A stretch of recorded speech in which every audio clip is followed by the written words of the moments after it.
splash really over here. It'll be from here up to about here, and it'll be removable so I can get that pump out. This is just going to be barca mulch. The only time I'm ever going to have to mess with this is if I change this out.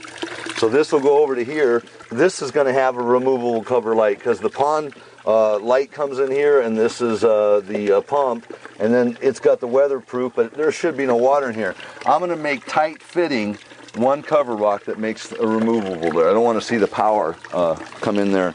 But what? It's over there. It's the outlet that I plugged into. I'm not hardwired. I just plugged this box into. Is a switch from the house. So you're not gonna have to move that. No. I'm lazy. What I'm doing here right now is I use this, and I'll let this run for a few minutes while we go over the other stuff. I'm using this piece of cardboard to discern how high my rock has to be in order to stop the splash. That's what this is going to achieve for me. And it's only like about this tall, and it's only on this one side. It gets everything wet except for right here. Remember I was talking yesterday about we were looking at it dry? I've seen this thing run enough to where I'm knowing it. It takes here, it dumps this way, this dumps this way, it concentrates right here, and that's why I got so much splash. I was thinking about filling this in to divert the water down here where this is dry, then would engage this, it would just do nothing more than spit it back. Now I'm challenged with filling that. But those are two nice little features here, so I've been sitting here going back and forth going, you know what, I'm just going to leave it the way it is. I like those. If I get to going here, I'm going to have more of this than I do this. What about notching out on the top closer to that right side? So initially, I could get more down here and just, but it should trap right here and come right back. Oops, sorry.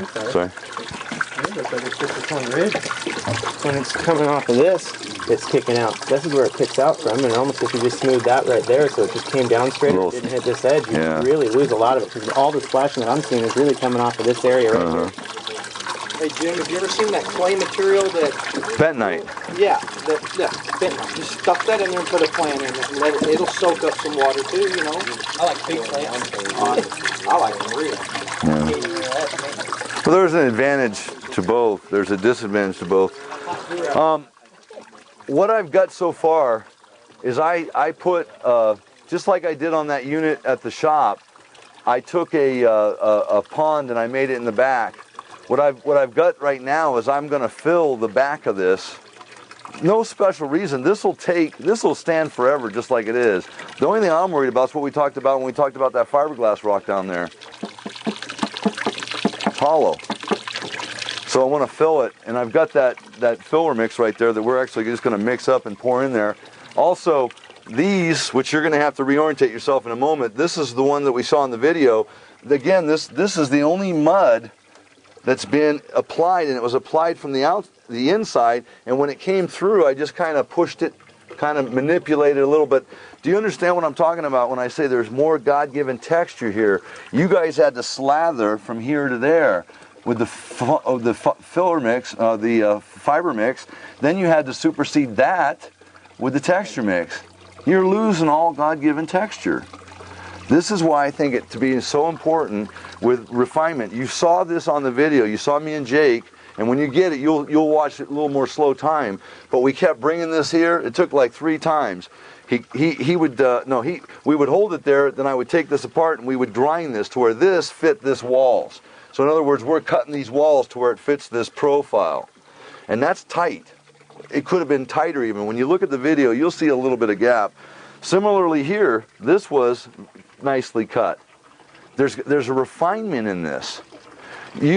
Several of you have pointed out where I see a paintbrush mark here, oh, there's fiber here. By working on the inside, you reduce those attentions that you have to give to those repairs.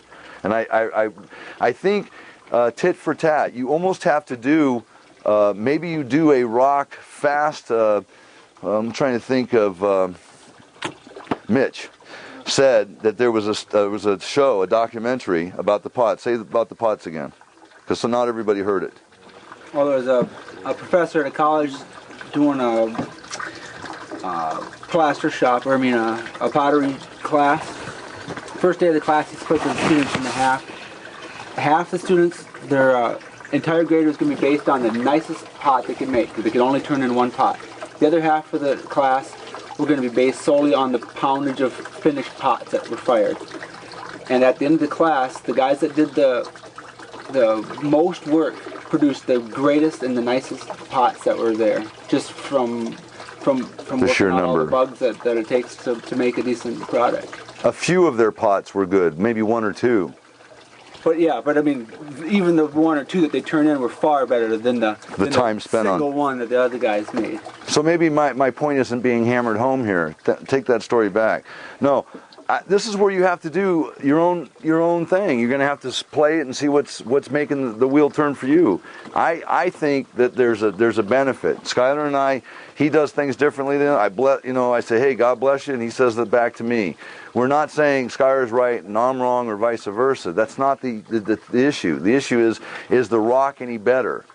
You take a little more time in cutting the pieces together. You take a little more time to make sure it's mudded inside. Wait a minute. I don't take any more time to make sure it's mudded inside. Do I? I told you yesterday, remember that when they mudded those rocks, the top was off? They mudded it from the inside? And all that you guys, they didn't mud the top. Were those that you guys did? Oh, okay, so you got the same time in mudding. You just got a split. You got a dry time, then you come back and now you finish mudding again.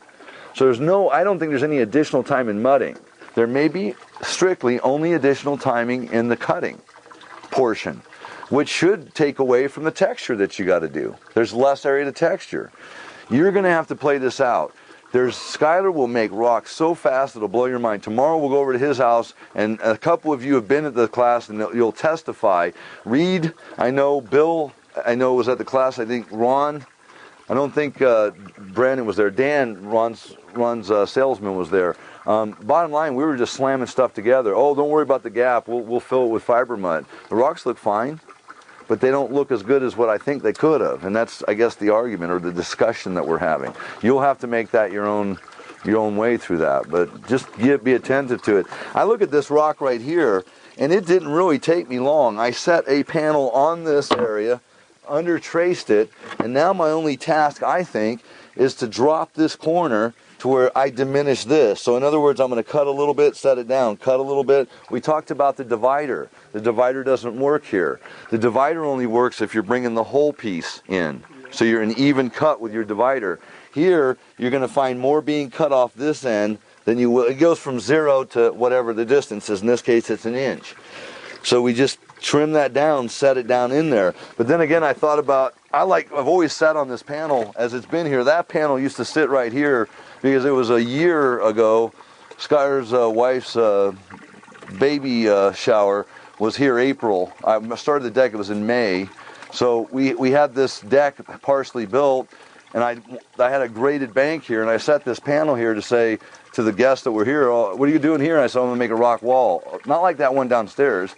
And I wanted something here to say, oh, they go, oh, well, that's going to be beautiful, you know. So they gave an image to it. But I sat here long enough, and I'd always sit on that, which used to be lower. And I kind of like sitting here. If you're a guest, you know, I'm talking to you, I'm going to sit right here. That's where I'm comfortable. So I probably won't lean it that way. I'll probably just mud it like it is. But I don't know. What I wanted to do today was something that we've kind of already done in that we've ground. You know, and I'm just thinking just now, maybe we could run over to Skylar's here. Do we need to grind this? Does anybody want to grind this? Already ground.